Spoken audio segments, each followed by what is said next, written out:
So the next part of the goal setting, planning, and scheduling is staying on track. Right. So the way to keep yourself on track is to make sure you're holding your schedules and make sure you're achieving your goals. Part of that is scheduling yourself in the day. Right. If you have a habit of hitting snooze on your alarm and you could barely drag yourself out of bed in the morning, then don't plan on doing something by waking up half an hour early. Right. It might be good to train yourself to get up a little bit earlier because most universities have courses that start at 8 a.m. and you may not have a choice. But part of this is knowing yourself and knowing what time of the day you work best and doing what you can to make sure you are spending that time dedicated to it. If you know that from 5 to 6 p.m. you've got something going on in the house that makes it hard to focus and concentrate, try to arrange your time so that the easier content that requires less focus is the stuff you're doing in that time. So try to work around it. If you get distracted by outside noises, well, you've got to find a way to block it out without distracting you.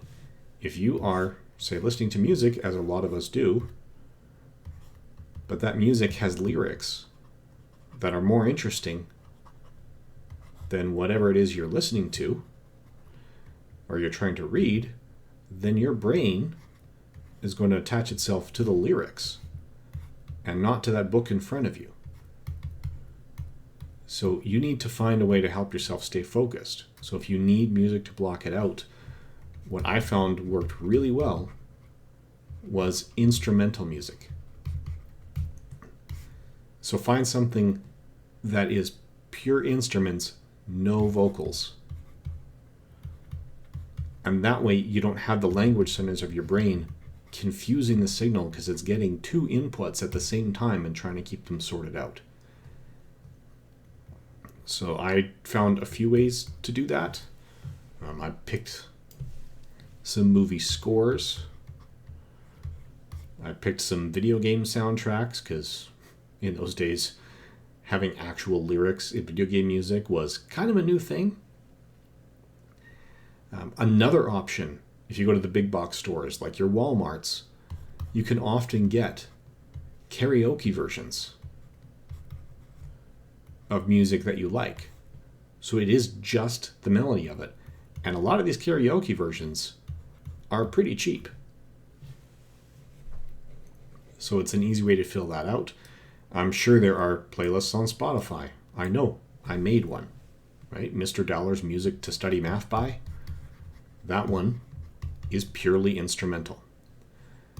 Now, another little trick I used that actually helped, when I picked these out, I found albums that had multiple discs. So this is back in the CD days. Actually, in the early CD days, it was the 1990s. But I would pick one album per subject and consistently use that music when I was studying. So one course had the John Williams soundtrack to Star Wars. Another one had Danny Elfman's soundtrack to the original Spider-Man. Another disc was Nobuo Uematsu's soundtrack to, Final Fantasy X or 8 at some points. That way I found it was easy to get back into the mindset for that course. On the drive back to the university before midterms and finals, other people were on the bus panic studying. I would just make sure that that's the album I listened to in the car. And without even trying, my mindset was back in the mindset that matched that course because I had spent months building that association. If I could, I kept that association from semester to semester.